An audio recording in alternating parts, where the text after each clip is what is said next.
You like it? Love it. Why did we not know this before? Interesting. But We always pass this when we go to Karrieta. it's a wonderful place. We should definitely come here more often. Loving it. It's nice to come to still discover new places, right? No matter how long you live on the island, no matter how many times you come to this island, you always find something interesting. Evergreen Island.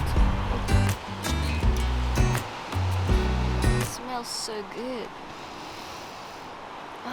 It's so nice, clean and herby, sweet air.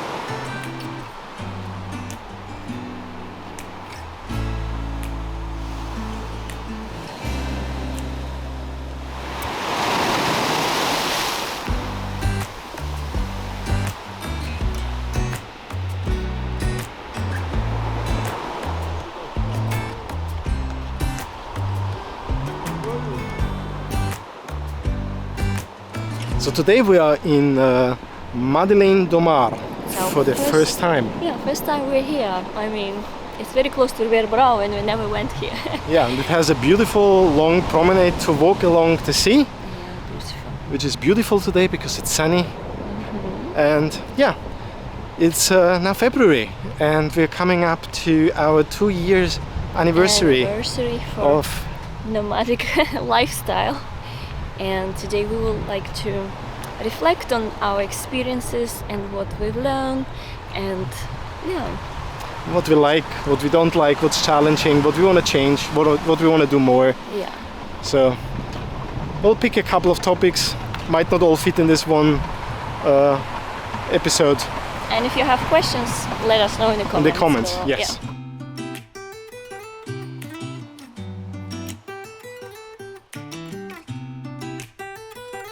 Do you see the bananas up there? We're in a banana plantation. So cool. So let's talk about the subjects we had expectations about, and we have now 2 years experience, and if that actually turned out the way we were worried about, for example, or how we imagined it. So the first one would be homes. We had a beautiful flat in East London, which took us many, many years to get to over like the 12 years we lived in London. And there was, of course, a beautiful kitchen, there was comfort, and there was an environment where we just knew where to get stuff. And during this time also, I lost a lot of weight, and we worked towards that in terms of what food works for me, or for us also digestion related.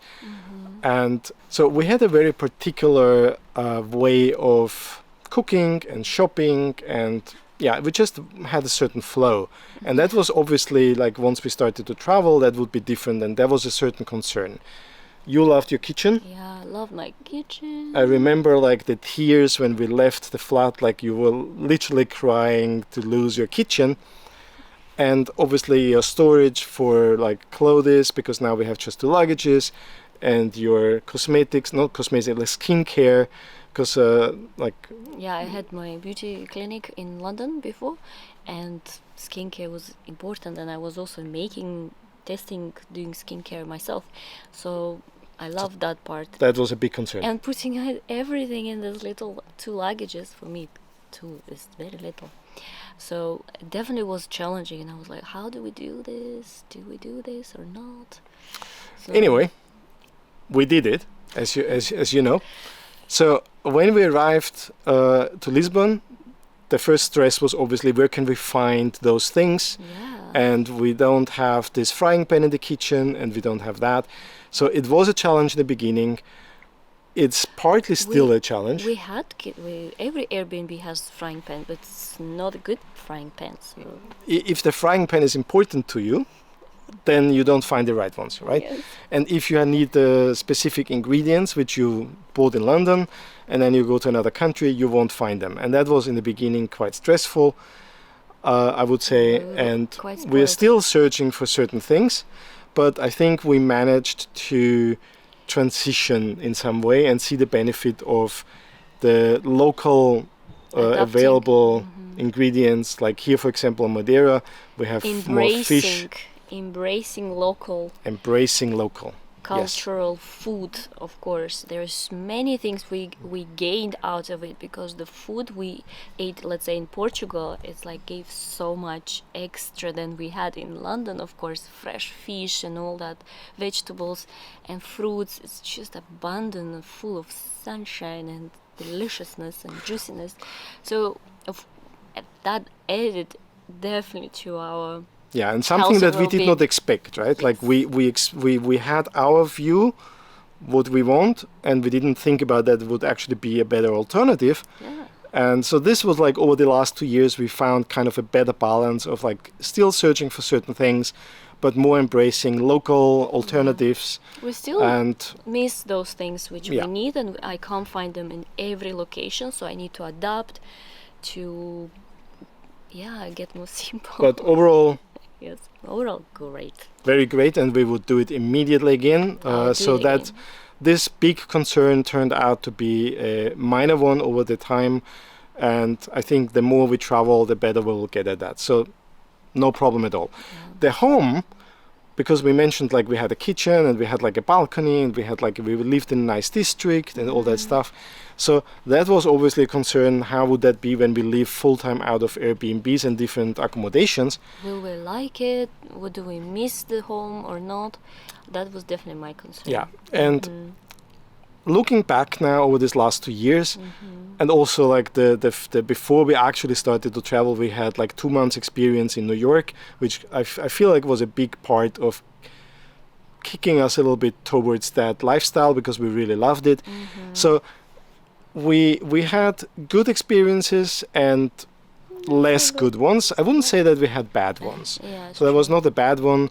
There was once a really bad, like the bad thing was broken, and that was a really bad experience.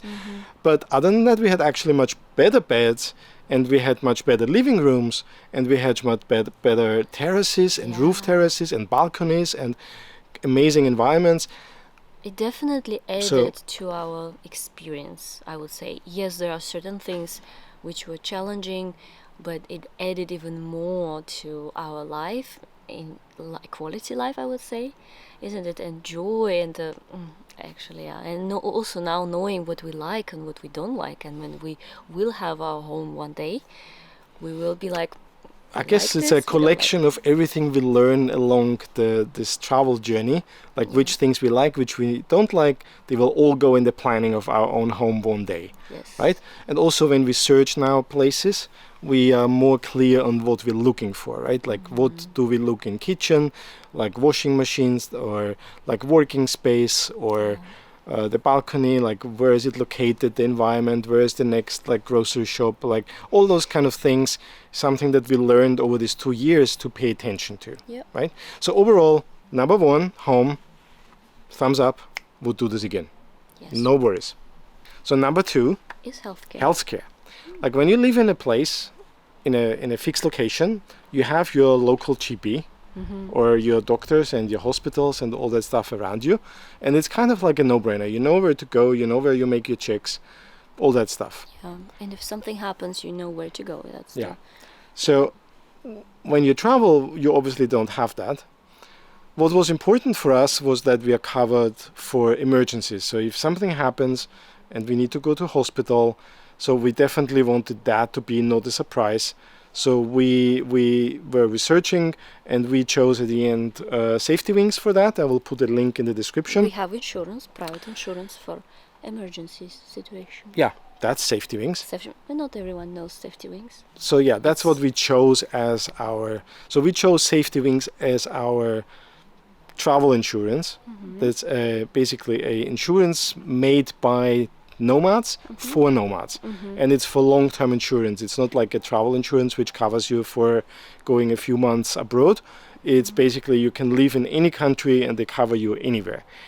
So we have that. We haven't claimed anything yet, thanks God. Like I wish we never need to claim anything, but everything I read from others having had to claim, they all had good experiences and it worked out, and I trusted it would also for us. So this is the emergency part if we need to go to hospital. They also offer. But what if we just want to go to hospital to check something for our own safety. Yeah, so basically outpatient. Yeah, I don't know, there's inpatient, outpatient. Yeah, inpatient is when you go to hospital, outpatient is when you go for checks, for routine things and stuff like this, dentist, for example. So this is something we considered doing as well as an insurance, but it turned out to be very expensive. So, and dentist also, there's dentist is separate insurance for dentist work, and it's also so expensive. And I figured that instead of paying insurance for the dentist work, we would rather spend this money on regular checks and actually do the actual treatments what we need for our dentist work, isn't it? Yeah, and an example was now Tashkent in Uzbekistan. While we were there, we're doing a lot of dentist work because we found it's basically Laus's old dentist place, which is now a massive big clinic, and it's beautiful. It's very modern, and it's the most modern dentist I've ever seen. And I usually, before even traveling, when I need some big work, I usually would do this in Tashkent as well, because in London it's expensive, although in London there is a kind of NHS covering part of this, but I would go there for simple things like a hygienist or but if something they just cover the basic version. If you want to have like a white filling rather than the other one, you still need to pay it yourself, right? Yeah, and the thing what we pay there, you get much better the quality, and we paid a fraction of that, and we got much better. I had a much better experience. I had the best hygienic thing. Like it took a week, and fillings and all that stuff. It was really good and cheap. Very good, very good. And if, for example, if you decide then at some point to travel, and you don't know how much it will all cost, I think it's nice to go to one clinic to check it out, see if you really have any issues, because that's what we did.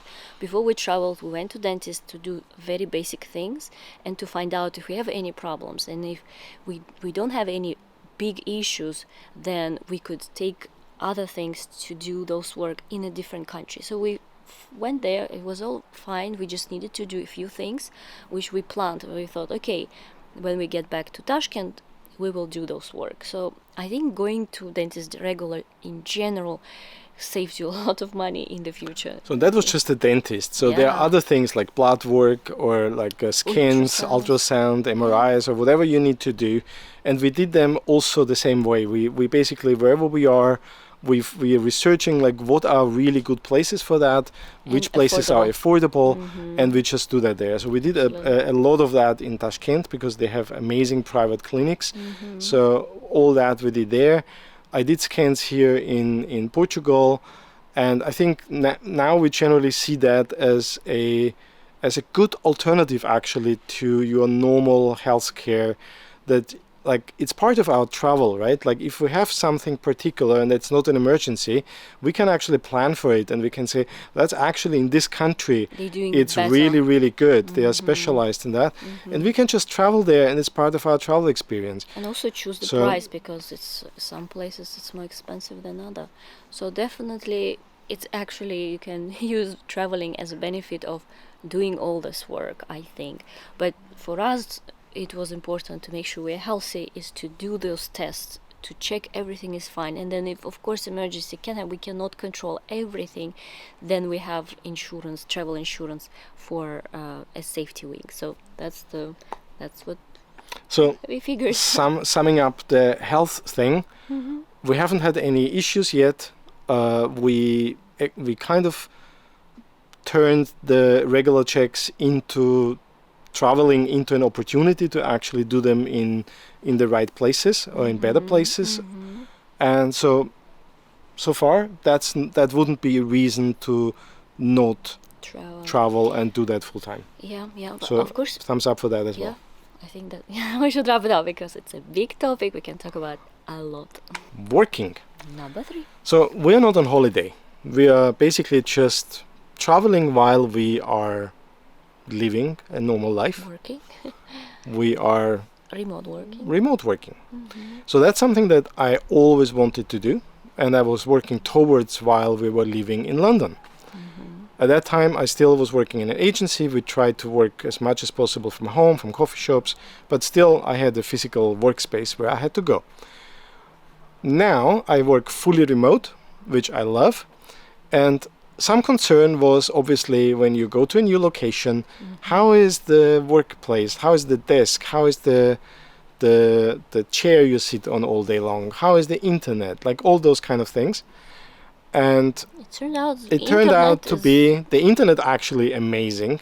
Yeah, because when we choose location, the first thing we ask internet, and I Yeah. think now after COVID and even before COVID as well, it was always very easy to contact the host and ask this question or read the comment sections, and you see if there's a good internet or not. So that's definitely was. And it's good. now in the latest Airbnb app. It's actually a feature where the host can share the internet speed. So they also recognize that this is obviously a very important part. Yeah, So you should be able to find that on a listing now.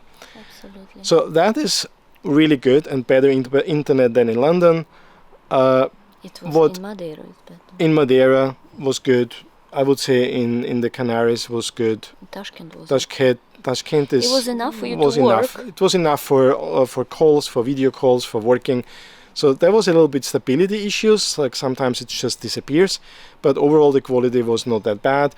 We also kind of figuring out how to find local SIM cards, have internet on the road, which is important for us because we like to explore, right? And in some countries it's very easy to get a card, and in some countries it's not. So it is challenging, definitely. And at first it was irritating and a little bit Frustrating. frustrating. I Yeah. mean, it still frustrates, but we now understand and we are aware that it can't be great and perfect everywhere. There will be some sort of something even more like better service, but in some way it's not. So we have to kind of compensate something. But I think we find our way to organize that. We know which packages we're looking for. We know how to manage that between our like desktops and mobile and all that stuff. So I would say this is not a problem, and I guess the pandemic helped a lot in terms of making remote work more accessible and more supported. And so I would say that's all good. Sometimes the chairs are not comfortable, sometimes the tables are high, but we are there for a month or something, or we managed to sit on another table. So far I wouldn't say that I had a bad experience. I was very productive. I feel like I'm working more than ever before. So all good on that. I can work fully from home. I don't need to go anywhere from me. Yeah. Yes. That brings us to the last topic, which is the pandemic, right? Because when we started to travel, it was before, and just like 2 weeks into it, we were fully hit in Portugal. Yep. And that was like obviously a big thing where we didn't know what's going to happen. Nobody really knew. And at that time, we didn't know, can we continue to travel? We just started, like all these restrictions and stuff. But I have to say, we managed over these 2 years to move around locations which had less restrictions, and I can't say that I really felt much from this whole pandemic during these 2 Yeah, years. we were able to avoid it in some way Yes. and have an even better experience than if we would be stuck in London, for example. So, Yes. but we are lucky in this case. And of course, many people ask, like, would you still travel if you would knew that pandemic is coming? I mean, if I would knew what will come, what awaits in front of us, I would be like, yeah, definitely. With the knowledge from today, Yes. we would definitely say yes, it's the best time to travel, because there are less people, less tourists. Some places are closed, so that experience is obviously not as good. But overall, I feel like the travel was not a problem during this time, and the destinations where we went to felt very safe. Yeah. And it kind of, we also chose certain places based on that. We said like, okay, during that time, this is open or this is safer, the numbers are lower. Yeah. Let's just go there and be safer. Let's go on the countryside, let's go there. So having this flexibility of moving around and being wherever we want to be, that gave us this flexibility. So I would say that was actually a good thing, Yeah, yeah, right? definitely. So that was I number. mean, the challenges were like filling up the forms and Oh yeah, checking the borders everywhere is different. Of course, that put a lot of additional effort and frustration, and you dealing with this so well. I don't think Thank you. I would be dealing with that better. Of course, It's a I lis- would deal with it's this. a little bit of a hassle. It is. So it is a hassle. you have to have certain documents. You have to have your tests, which now I feel like gets kind of Better, easier of and better. course, of We're fully vaccinated. Many locations dropping now the testing requirements when you're fully vaccinated. So I feel like now it's getting better, but it wasn't really that bad. And because we are slow traveling, we didn't have that too often. So I wouldn't say it's a little bit inconvenience, but looking at the benefits of choosing the place where we felt safe, choosing the place where not that many people are, I think that's outweighing the negative parts. No, it's definitely because whatever you do, there will be some sort of a hassle, some challenges, and if what you want is a bit more than what you have challenges, of course, it's still worth it. So it's never going to be perfect, but you do your best with what you have. That's right. And you kind of learn to appreciate different things. Absolutely. And I guess we just can close that out, our 4 areas that we explored now, just with the personal learning, I guess. Like when we started to travel, we had this, like, why do we travel? Why do we want that? Yeah, of course, you want to like visit different countries, you want to explore different cultures, but what does that actually mean? And I feel like now looking back to when we started to travel, that was a very generic reason to travel. Still valid, but kind of generic and kind of challenging over this time, I find. It's like, yes, we want to explore, but we are still very conditional. Yes, we want to explore, but we're still comparing things. So this is something where we always Personal challenges. like stop and say like, what's going on? Like we wanted to do that. Like we need to kind of look at our reaction, and we want to get better at that. We want to get more open. Being open-minded. There is what Yeah. I thought I'm open-minded. Yeah, As soon as we we have this started assumption, right? traveling, although I thought I'm open-minded, there is so many areas where I'll be like, oh my goodness, I'm actually not that open about the mind about this. So, and expanding our horizon, getting a bit better at it. It definitely challenges emotionally, and we feel we grow out of this. We get better at things. It feels like we're actually living. It's like. I think that's a good keyword. Like we're actually living. I think that's summarizing the feeling. Yes, because living comes with this. There is some obstacle, or there is some challenge, or there is something to achieve, and you have to go through certain areas, and then you achieve it, and you feel good. It makes us feel good about it, and we kind of it feels like we're living actually. That's and although we are working a lot, and there are weeks we are barely going out for exploration or anything, or like checking out the city or the place, which feels like a little bit of a bummer. It feels like missing out because we are here and we are actually again home working or something. But overall, I would say, and that might also be a little bit attributed to this YouTube channel, overall these 2 years we more or less every weekend out and exploring, and we have never ever done that much exploration and going and hiking or whatever we just feel in the moment what we would like to do. Like when we were in Gran Canaria, we did lots of snorkeling, swimming, beaches. Like true. that feels this what you said, living. So now I feel like working towards a better balance between working and living, right? Yeah. So let's make that the motto for our coming year. Better balance between working and living. Yeah. So I hope that was helpful. I hope so. Me too. We are still exploring, we are still like reflecting on that, and we want to share more. That was just like a first take on it, what comes up when we talk about this between each other. And so I hope it was successful. If you have a question, I hope it was helpful. helpful and successful. I hope it was helpful. And if you have a question, please let us know in the comments, and we will then consider making a video out of it, hopefully. Yeah, and if you like the video, give it a thumbs up, helps us out. And subscribe. And subscribe if you haven't yet. And see you next week. Thank you so much for watching. Bye bye.